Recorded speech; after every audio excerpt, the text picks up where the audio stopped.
ಎಲ್ರಿಗೂ ನಮಸ್ಕಾರ. ಎಲ್ಲ ಆತ್ಮೀಯ ಗಣಿತಿದಾರರೇ, ಜನಗಣತಿ 2027ಕ್ಕೆ ಪೂರ್ವಭಾವಿಯಾಗಿ ಈಗಾಗಲೇ ಅಂದ್ರೆ ಪ್ರಸ್ತುತ ಸಾಲಿನಲ್ಲಿ 2026ರಲ್ಲಿ ಜನಗಣತಿ 2027ಕ್ಕೆ ಪೂರ್ವಭಾವಿಯಾಗಿ ಮನೆ ಪಟ್ಟಿ ಒಂದು ಬ್ಲಾಕ್ ಅನ್ನ ತಾವು ಸಿದ್ಧಪಡಿಸ್ಕೋಬೇಕು. ಅಂದ್ರೆ ಮನೆ ಪಟ್ಟಿ ಬ್ಲಾಕ್ನ ಒಂದು ನಕ್ಷೆಯನ್ನ ತಾವು ಸಿದ್ಧಪಡಿಸ್ಕೋಬೇಕಾಗತ್ತೆ. ಇದಕ್ಕೆ ಸಂಬಂಧಪಟ್ಟ ಹಾಗೆ ಈಗಾಗಲೇ ತಮ್ಗೆಲ್ರಿಗೂ ಕೂಡ ತರಬೇತಿ ಆಗಿರ್ತದೆ. ಸೊ ಆ ಒಂದು ತರಬೇತಿ ಅಂಶಗಳನ್ನ ಪರಿಶೀಲಿಸಿ ನಾವು ನೋಡೋದಾದ್ರೆ, ಮೊದಲಿಗೆ ನಾವು ಬ್ಲಾಕ್ ಅಂದ್ರೆ ಏನು ಅನ್ನೋದನ್ನ ನಾವು ಅರ್ಥ ಮಾಡ್ಕೋಬೇಕಾಗ್ತದೆ. ಸೊ ಬ್ಲಾಕ್ ಅಂತ ಹೇಳಿದ್ರೆ ನಿರ್ದಿಷ್ಟವಾದ ಮೇರೆಗಳೊಂದಿಗೆ ಅಂದ್ರೆ ನಿರ್ದಿಷ್ಟವಾದ ಮೇರೆಗಳ ವ್ಯಾಪ್ತಿಯೊಳಗೆ ಬರುವಂತಹ ಒಂದು ಭೂಪ್ರದೇಶವನ್ನ ನಾವು ಒಂದು ಬ್ಲಾಕ್ ಅಥವಾ ಒಂದು ಕ್ಷೇತ್ರ ಅಂತ ಹೇಳಿ ನಾವು ಕರಿತೀವಿ. ಇದನ್ನ ಚೆನ್ನಾಗಿ ಅರ್ಥ ಮಾಡ್ಕೋಬೇಕು. ಸೊ ನಿರ್ದಿಷ್ಟವಾದ ಗಡಿಯ ಒಳಗಿನ ಅಥವಾ ನಿರ್ದಿಷ್ಟವಾದ ಮೇರೆಯ ನಾವು ಒಂದು ಬ್ಲಾಕ್ ಅಥವಾ ಕ್ಷೇತ್ರ ಅಂತ ಹೇಳಿ ಕರಿತೀವಿ. ಸೊ ಈ ಒಂದು ಬ್ಲಾಕ್ ನಲ್ಲಿ ಏನೇನು ಇರಬಹುದು ಅಂದ್ರೆ, ಈ ಒಂದು ಬ್ಲಾಕ್ ಒಳಗಡೆ ಕಟ್ಟಡಗಳಿರಬಹುದು, ಮನೆಗಳಿರಬಹುದು, ಸಾರ್ವಜನಿಕ ಕಟ್ಟಡಗಳಿರಬಹುದು, ಹಾಗೇನೆ ಭೌಗೋಳಿಕ ಲಕ್ಷಣಗಳಾಗಿರ್ತಕ್ಕಂತಹ ನದಿ, ಕೆರೆ, ಕಾಲುವೆ, ಕಟ್ಟೆ, ಸೊ ಈ ರೀತಿಯ ಭೌಗೋಳಿಕ ಲಕ್ಷಣಗಳು ಆ ಬ್ಲಾಕ್ ನಲ್ಲಿ ಇರಬಹುದು. ಹಾಗೇನೆ ಕಚ್ಚಾ ರಸ್ತೆಗಳಿರ್ಬಹುದು, ಪಕ್ಕಾ ರಸ್ತೆಗಳಿರ್ಬಹುದು, ರೈಲ್ವೆ ಮಾರ್ಗಗಳು ಕೂಡ ಆ ಬ್ಲಾಕ್ ಒಳಗೆ. ಹಾಗೇನೆ ಎಲ್ಲಾ ರೀತಿಯ ಕಟ್ಟಡಗಳು, ಪಕ್ಕಾ ಮನೆಗಳಿರ್ಬಹುದು, ಕಚ್ಚಾ ಮನೆಗಳಿರ್ಬಹುದು, ಗುಡಿಸಲುಗಳಿರ್ಬಹುದು, ಅಂಗಡಿಗಳಿರಬಹುದು, ಹಾಗೇನೆ ಸರ್ಕಾರಿ ಕಚೇರಿ ಕಟ್ಟಡಗಳು ಇರಬಹುದು. ಸೊ ಇವೆಲ್ಲವೂ ಕೂಡ ಆ ನಿರ್ದಿಷ್ಟವಾದ ಭೂಪ್ರದೇಶದ ಒಳಗೆ ಬರುವಂತದ್ದು. ಸೊ ಇದೆಲ್ಲವನ್ನು ನಾವು ಒಟ್ಟಾರೆ ಒಂದು ನಾವು ಬ್ಲಾಕ್ ಅಂತ ಹೇಳಿ ನಾವು ಕರಿತೀವಿ, ಒಂದು ಕ್ಷೇತ್ರ ಅಂತ ಹೇಳಿ ನಾವು ಕರಿತೀವಿ. ಸೊ ಈಗ ನಿಮ್ಗೆ ಗಣತಿದಾರರಾಗಿ ಆದೇಶ ಬಂದಿರುತ್ತೆ.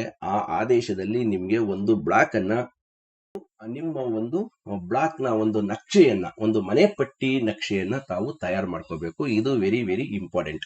ಸೊ ಯಾಕೆ ಅಂದ್ರೆ, ಜನಗಣತಿಗೆ ಯಾವುದೇ ಮನೆ, ಯಾವುದೇ ಕಟ್ಟಡ ಬಿಟ್ಟು ಹೋಗ್ಬಾರದು ಅಂತಕ್ಕಂಥ ಉದ್ದೇಶವನ್ನ ಇಟ್ಕೊಂಡು ಜನಗಣತಿ 2027ಕ್ಕೆ ಪೂರ್ವಭಾವಿಯಾಗಿ ನಾವು ಒಂದು ಮನೆ ಪಟ್ಟಿ ಬ್ಲಾಕ್ ಅನ್ನ ಸಿದ್ಧಪಡಿಸ್ಕೋಬೇಕು ಅಂತ ಹೇಳಿ ಹೇಳ್ತಾ ಇದ್ದಾರೆ. ಸೊ ಓಕೆ, ಈಗ ನಿಮಗೆ ನಿಗದಿಪಡಿಸಿರ್ತಕ್ಕಂತಹ ಒಂದು ಬ್ಲಾಕ್ ನ ನಕ್ಷೆಯನ್ನ ಹೇಗೆ ನಾವು ತಯಾರು ಮಾಡ್ಕೋಬೇಕು ಅನ್ನೋದನ್ನ ಈ ವಿಡಿಯೋ ಒಂದು ಬ್ಲಾಕ್ ಅನ್ನ ನಿಮ್ಗೆ ಅಲಾಟ್ ಮಾಡಿರ್ತಾರೆ. ಸೊ ಯಾವ್ದಾದ್ರು ಬ್ಲಾಕ್ ಅನ್ನೋದನ್ನ ತಾವು ತಿಳ್ಕೊಂಡು ಆ ಬ್ಲಾಕ್ ನಲ್ಲಿ ಒಂದೆರಡು ಬಾರಿ ಚೆನ್ನಾಗಿ ಓಡಾಡಬೇಕಾಗ್ತದೆ. ಯಾಕೆಂದ್ರೆ ಆ ಬ್ಲಾಕ್ ನ ಒಂದು ಸಂಪೂರ್ಣ ಪರಿಚಯ ನಿಮ್ಗೆ ಆಗುತ್ತೆ. ಸೊ ಉದಾಹರಣೆಗೆ ಯಾವುದೋ ಒಂದು 100 ಮನೆಗಳು ಇರ್ತಕ್ಕಂತಹ ಒಂದು ಹಳ್ಳಿಯನ್ನ ನಿಮ್ಗೆ ಒಂದು ಬ್ಲಾಕ್ ಅಂತ ಹೇಳಿ ಕೊಟ್ಟಿರ್ತಾರೆ. ಸೊ ಆ 100 ಮನೆ ಇರ್ತಕ್ಕಂತಹ ಹಳ್ಳಿಯಲ್ಲಿ ಆ ಪಕ್ಕದಲ್ಲಿ ತೋಟಗಳಿರ್ಬೋದು, ಆ ತೋಟದಲ್ಲಿ ಕೆಲವು ಮನೆಗಳು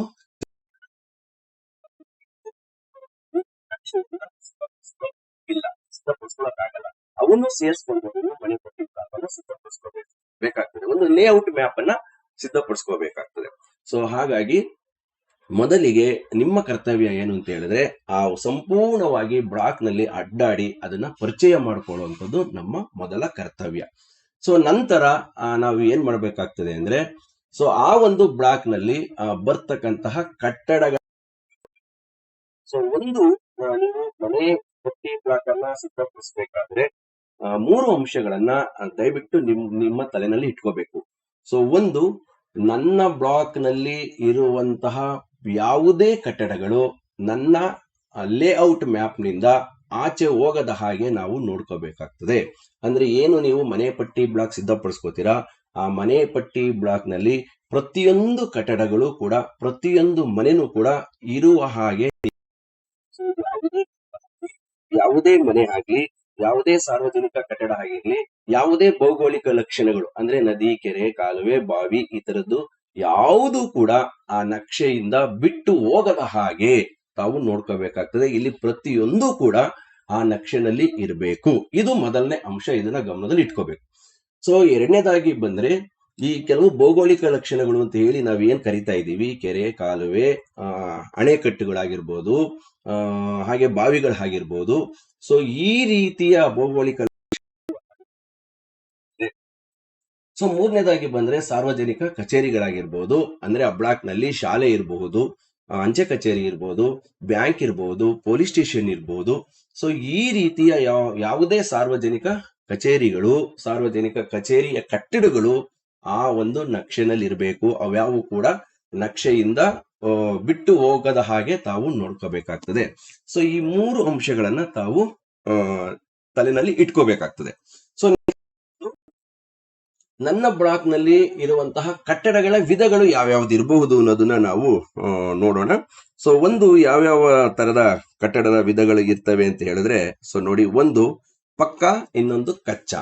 ಸೊ ಪಕ್ಕಾ ಕಚ್ಚಾ ಇವೆರಡಕ್ಕೂ ನಿಮ್ಗಾಗಲೇ ವ್ಯತ್ಯಾಸ ಗೊತ್ತಿರ್ತದೆ. ಪಕ್ಕಾ ಅಂತ ಹೇಳಿದ್ರೆ ಏನು ಸಿಮೆಂಟಿನ ಗೋಡೆಯನ್ನ ಹೊಂದಿದ್ದು, ಸಿಮೆಂಟಿನ ಮೇಲ್ಛಾವಣಿಯನ್ನ ಹೊಂದಿದ್ದು, ಸೊ ವ್ಯವಸ್ಥಿತವಾಗಿ ಸುಭದ್ರವಾಗಿರ್ತಕ್ಕಂತಹ ಕಟ್ಟಡಗಳನ್ನ ನಾವು ಪಕ್ಕಾ ಅಂತ ಹೇಳಿ ನಾವು ಕರಿತೀವಿ.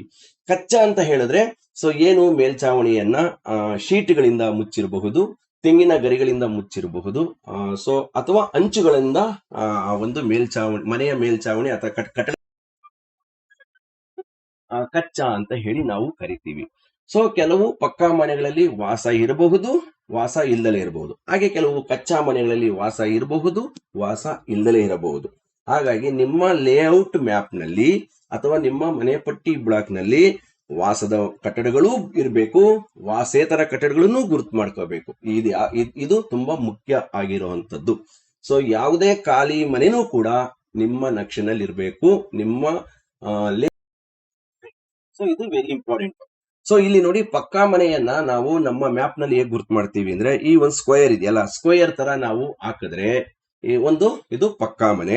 ಹಾಗೇನೆ ಕಚ್ಚಾ ಮನೆಗೆ ಈ ಟ್ರಯಾಂಗಲ್ ಶೇಪ್ ಅಲ್ಲಿ ಕೊಟ್ರೆ ಅದು ಕಚ್ಚಾ ಮನೆ. ಇದು ನಿಮ್ಮ ಗಮನದಲ್ಲಿ ಇರಬೇಕು. ಸೊ ವಾಸದ ಮನೆ ಆದ್ರೆ ಈ ತರ ಸ್ಕ್ವೇರ್ ಇರುತ್ತೆ, ಸೊ ಕಚ್ಚಾ ಮನೆ ಆದ್ರೆ ಈ ತರ ಟ್ರಯಾಂಗಲ್ ಇರುತ್ತೆ. ಅದೇ ವಾಸೇತರ ಆದ್ರೆ, ಅಂದ್ರೆ ಕಟ್ಟಡ ಇದೆ, ಆ ಕಟ್ಟಡದಲ್ಲಿ ಯಾರು ವಾಸ ಮಾಡ್ತಿಲ್ಲ ಅಂತ ಹೇಳಿದಾಗ ನಾವೇನ್ ಮಾಡ್ತೀವಿ, ಸ್ಕ್ವೇರ್ ಅನ್ನ ಹಾಕ್ತಿವಿ. ಸ್ಕ್ವೇರ್ ಮೀನ್ಸ್ ಅದು ಏನ್ ತೋರಿಸುತ್ತೆ ಅಂದ್ರೆ ಪಕ್ಕಾ ಮನೆ, ಪಕ್ಕಾ ಇದೆ ಕಟ್ಟಡ ಅಂತ ತೋರಿಸುತ್ತೆ. ಸೊ ವಾಸ ಇಲ್ಲ ಅಂತ ಹೇಳಿದ್ರೆ ಅದರ ಒಳಗಡೆ ನಾವು ಅಡ್ಡಗೆರೆಗಳನ್ನ ಎಳಿತೀವಿ. ಸೊ ಅಡ್ಡಗೆರೆಗಳು ಹೊಂದಿರ್ತಕ್ಕಂತಹ ಚೌಕ ಇದ್ರೆ ಅದು ವಾಸೇತರ, ಅಡ್ಡಗೆರೆಗಳು ಇಲ್ಲದ ಚೌಕ ಇದ್ರೆ ಅದು ವಾಸದ ಮನೆ. ಸೊ ಹಾಗೇನೆ ನಾವು ಈ ಕಚ್ಚಾ ಮನೆಗೆ ಏನು ಟ್ರಯಾಂಗಲ್ ನಲ್ಲಿ ನಾವು ಗುರುತು ಮಾಡ್ಕೋತೀವಿ. ಸೊ ಟ್ರಯಾಂಗಲ್ ನಲ್ಲಿ ಒಳಗೆ ಅಡ್ಡಗೆರೆಗಳನ್ನ ಹೇಳಿದ್ರೆ ಅದು ವಾಸೇತರ ಮನೆ, ಅಂದ್ರೆ ಆ ಮನೆಯಲ್ಲಿ ಯಾರು ವಾಸ ಮಾಡ್ತಿಲ್ಲ ಅಂತ ಹೇಳಿ. ಸೊ ಹಾಗೇನೆ ಟ್ರಯಾಂಗಲ್ ನಲ್ಲಿ ಯಾವುದೇ ಅಡ್ಡಗೆರೆಗಳು ಇಲ್ಲ ಅಂದ್ರೆ ಆ ಒಂದು ಕಚ್ಚಾ ಮನೆಯಲ್ಲಿ ಜನ ವಾಸ ಮಾಡ್ತಾ ಇದ್ದಾರೆ ಅಂತ. ಸೊ ಇದನ್ನ ತಾವು ಗಮನದಲ್ಲಿ ಇಟ್ಕೋಬೇಕಾಗ್ತದೆ. ಸೊ ಹಾಗೇನೆ ಈಗ ಭೌಗೋಳಿಕ ಲಕ್ಷಣಗಳಿಗೆ ಬಂದ್ರೆ, ಸೊ ನೋಡಿ ಇಲ್ಲಿ ಕೊಟ್ಟಿದ್ದಾರೆ, ನದಿಗೆ ಈ ತರ ಕವಲು ಹೊಡೆದಿರುವಂತದ್ದು, ಹಾಗೇನೆ ಕಾಲುವೆಗೆ ಈ ತರ ಇರುವಂತ ಚಿಹ್ನೆ, ಹಾಗೇನೆ ಕೆರೆಗೆ ಈ ರೀತಿಯ ಚಿಹ್ನೆ, ಹಾಗೇನೆ ಬಾವಿ, ಕೊಳಾಯಿ, ಕೈ ಪಂಪ್ ಇದ್ರೆ ಈ ರೀತಿಯ ಚಿಹ್ನೆಗಳು, ಹಾಗೇನೆ ದೇವಸ್ಥಾನ, ಮಸೀದಿ, ಚರ್ಚು ಈ ತರದಿದ್ರೆ ಸೊ ನಾವೇನು ಅಲ್ಲೂ ಕೂಡ ಸ್ಕ್ವೇರ್ ಅನ್ನ ಹಾಕ್ಬಿಟ್ಟು ಅದಕ್ಕೆ ಏನು ಆಯಾ ಧರ್ಮಗಳದ್ದು ಏನಿರ್ತದೆ ಅದನ್ನ ತೋರಿಸುವಂತ ಚಿಹ್ನೆಗಳನ್ನ ಹಾಕ್ಬಿಟ್ಟು ನೀವು ಅದನ್ನ ಗುರುತು ಮಾಡ್ಕೋಬೇಕಾಗ್ತದೆ. ಸೊ ನೆಕ್ಸ್ಟ್ ಶಾಲೆ, ಔಷಧಾಲಯ, ಪಂಚಾಯತ್, ಅಂಚೆ ಕಚೇರಿ ಈ ತರದ್ದೇನಿರ್ತದೆ, ಸೊ ಅಲ್ಲೂ ಕೂಡ ಜನ ಇರ್ತಾರೆ. ಸೊ ಹಾಗಾಗಿ ಅದನ್ನ ಸ್ಕ್ವೇರ್ ನಲ್ಲಿ ತೋರಿಸ್ತೀರಾ, ಚೌಕ ಗುರುತಲ್ಲಿ ತೋರಿಸ್ತೀರಾ. ಸೊ ಶಾಲೆ ಇದ್ರೆ, ಸ್ಕೂಲ್ ಇದ್ರೆ ಎಸ್ ಅಂತ ಹಾಕೋತೀರಾ. ಸೊ ಈ ತರ ಔಷಧಾಲಯ ಇದ್ರೆ ಅದಕ್ಕೆ ಸಂಬಂಧಪಟ್ಟಾಗಿ ಹಾಕೋತೀರಾ, ಪೊಲೀಸ್ ಸ್ಟೇಷನ್ ಇದ್ರೆ ಪಿ ಅಂತ ಹಾಕೋತೀರಾ, ಪೋಸ್ಟ್ ಆಫೀಸ್ ಇದ್ರೆ ಪಿ ಒ. ಈ ತರ ನೀವು ನಿಮ್ಗೆ ಗುರುತಿಸ್ಕೊಳ್ಳಿಕ್ಕೆ ಸುಲಭವಾಗಿ ನೀವು ಅಲ್ಲಿ ಅಕ್ಷರಗಳಿಂದ, ಇಂಗ್ಲಿಷ್ ವರ್ಣಮಾಲೆ ಅಕ್ಷರಗಳಿಂದ ತಾವು ಗುರ್ತು ಮಾಡ್ಕೋತೀರಾ. ಸೊ ಈ ರೀತಿ ನೀವೇನ್ ಮಾಡ್ಕೋಬೇಕು, ನಿಮ್ಮ ಲೇಔಟ್ ಮ್ಯಾಪ್ ಅನ್ನ ನೀವು ಮಾಡ್ಕೋಬೇಕಾಗ್ತದೆ. ಸೊ ಹಾಗಾದ್ರೆ ನಿಮ್ಗೆ ಲೇಔಟ್ ಮ್ಯಾಪ್ಗೆ ಸಂಬಂಧಪಟ್ಟಾಗಿ, ಅಂದ್ರೆ ಮನೆ ಪಟ್ಟಿ ಬ್ಲಾಕಿಗೆ ಸಂಬಂಧಪಟ್ಟಾಗಿ ನಿಮ್ದು HLO ಆಪ್ ಇದೆ. ಸೊ ಆಪ್ ಅಲ್ಲೂ ಕೂಡ ನಿಮ್ಗೆ ಒಂದು ವಿನ್ಯಾಸ ಸಿಗುತ್ತೆ, ಸೊ ಒಂದು ನಕ್ಷೆ ಸಿಗುತ್ತೆ. ಅದನ್ನ ಬೇಕಾದ್ರೆ ನೀವು ರೆಫರೆನ್ಸ್ ಆಗಿ ಬಳಸಬಹುದು. ಈಗ ಮೊದಲು ನಮ್ಮ ಪಾತ್ರ ಏನು ಅಂದ್ರೆ, ನನಗೆ ಬಂದಿರ್ತಕ್ಕಂತಹ ಬ್ಲಾಕ್ ಏನಿದೆ ಆ ಬ್ಲಾಕ್ ನ ಒಂದು ಗಡಿಯನ್ನ ಮೊದಲು ನಾವು ಗುರ್ತು ಮಾಡ್ಕೋಬೇಕಾಗ್ತದೆ.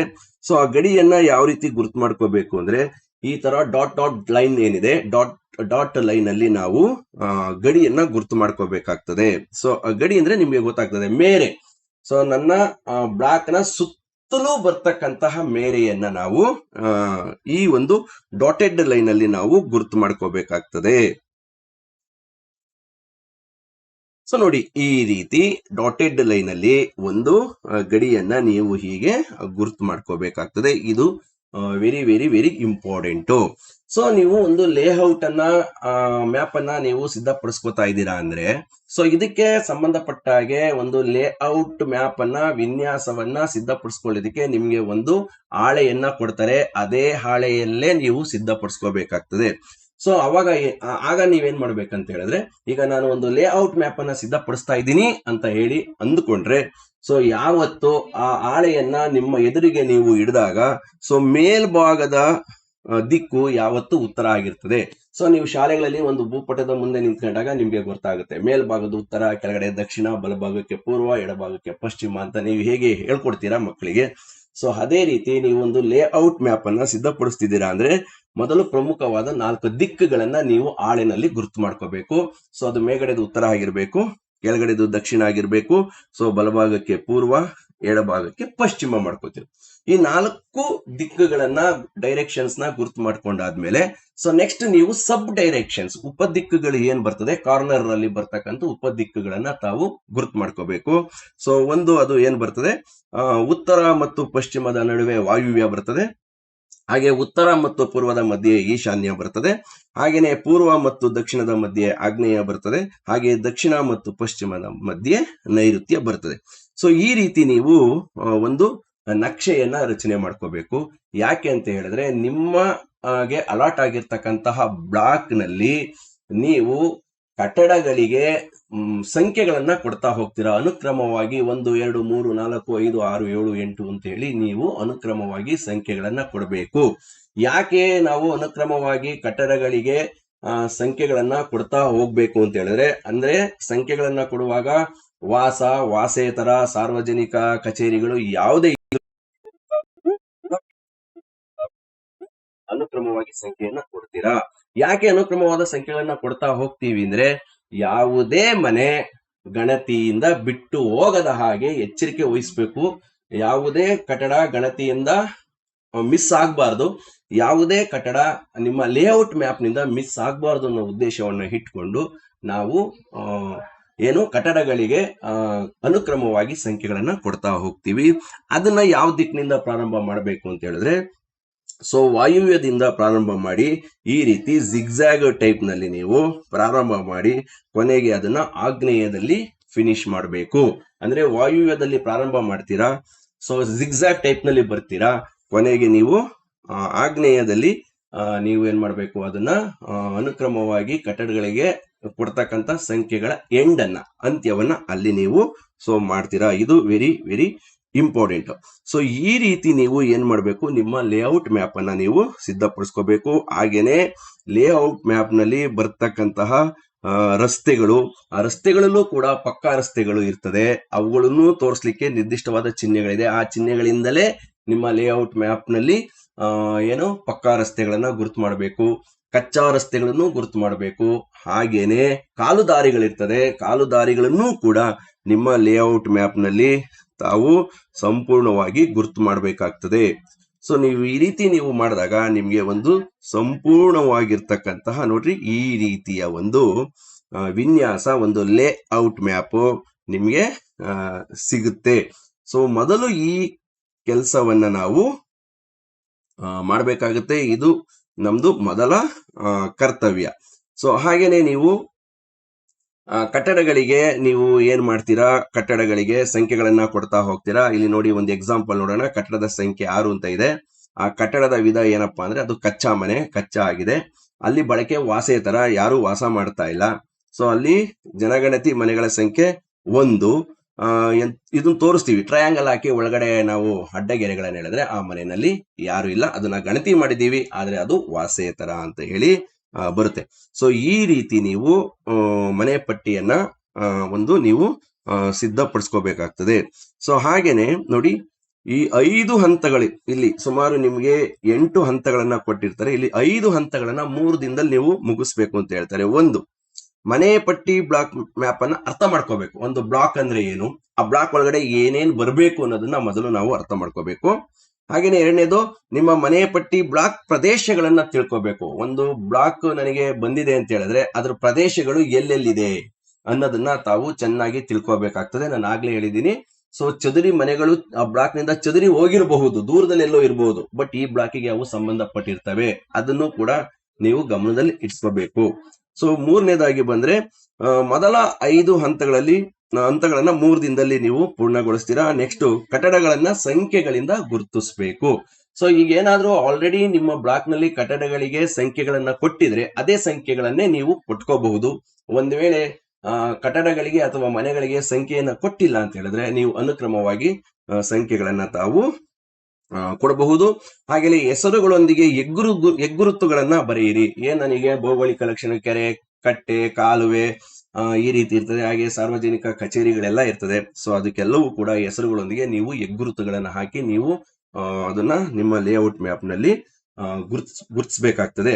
ಸೊ ಇದಾದ ನಂತರ ನಿಮ್ಗೆ ಇನ್ನೂ ಏನಾದ್ರೂ ಇದ್ರ ಬಗ್ಗೆ ಸಂದೇಹಗಳಿದ್ರೆ ನೀವೇನ್ ಮಾಡ್ಬೇಕು, ನಿಮ್ಮ ಸೂಪರ್ವೈಸರ್ಸ್ ಜೊತೆ ಅವ್ರನ್ನು ಕರ್ಕೊಂಡು ಒಮ್ಮೆ ನಿಮ್ಮ ಬ್ಲಾಕ್ ನಲ್ಲಿ ಒಮ್ಮೆ ಸುತ್ತಾಡಿ ಅದನ್ನ ಇನ್ನಷ್ಟು ಪರಿಚಯ ಮಾಡಿಕೊಂಡು, ಸೊ ಅಂತಿಮವಾಗಿ ನೀವು ಎಲ್ಲವೂ ಸಂಪೂರ್ಣ ಆದ್ಮೇಲೆ ಒಂದು ಲೇಔಟ್ ಮ್ಯಾಪ್ ಅನ್ನ ತಾವು ಸಿದ್ಧಪಡಿಸಬೇಕಾಗ್ತದೆ. ಸೊ ಇದು ನಾವು ಪ್ರಾರಂಭದಲ್ಲಿ ಮಾಡಬೇಕಾದಂತಹ ಒಂದು ಹೌಸ್ ಲಿಸ್ಟ್ ಬ್ಲಾಕ್ ಲೇಔಟ್ ಅಂತ ಹೇಳಿ ಕರಿತೀವಿ. ಅಂದ್ರೆ ಮನೆ ಪಟ್ಟಿ ಬ್ಲಾಕ್ ವಿನ್ಯಾಸ, ಒಂದು ನಕ್ಷೆಯನ್ನ ನಾವು ರೆಡಿ ಮಾಡ್ಕೋಬೇಕಾಗ್ತದೆ. ಸೊ ಇದು ನಮ್ಮ ಮುಂದೆ ಇರ್ತಕ್ಕಂತಹ ಪ್ರಥಮವಾದಂತಹ ಒಂದು ಕರ್ತವ್ಯ. ಸೊ ಇದಕ್ಕೆ ಸಂಬಂಧಪಟ್ಟ ಹಾಗೆ ಒಂದಷ್ಟು ಪ್ರಶ್ನೆಗಳಿರ್ಬೋದು, ಅದನ್ನ ನಿಮ್ಮ ತರಬೇತುದಾರರಲ್ಲಿ ನೀವು ಕೇಳ್ಕೊಂಡು ಪರಿಹರಿಸ್ಕೋಬಹುದು. ಕೈಪಿಡಿನಲ್ಲಿ ತುಂಬಾ ಚೆನ್ನಾಗಿ ಎಲ್ಲಾ ವಿವರಗಳನ್ನ ಕೊಟ್ಟಿದ್ದಾರೆ. ಕೈಪಿಡಿಯನ್ನ ಒಮ್ಮೆ ಚೆನ್ನಾಗಿ ಓದಿ ಅರ್ಥ ಮಾಡಿಕೊಂಡು ನಂತರ ನೀವು ಈ ಮನೆ ಪಟ್ಟಿ ಬ್ಲಾಕ್ ಅನ್ನ ಸಿದ್ಧಪಡಿಸ್ಕೋಬೇಕಾಗ್ತದೆ. ಸೊ ಎಲ್ರಿಗೂ ಧನ್ಯವಾದಗಳು.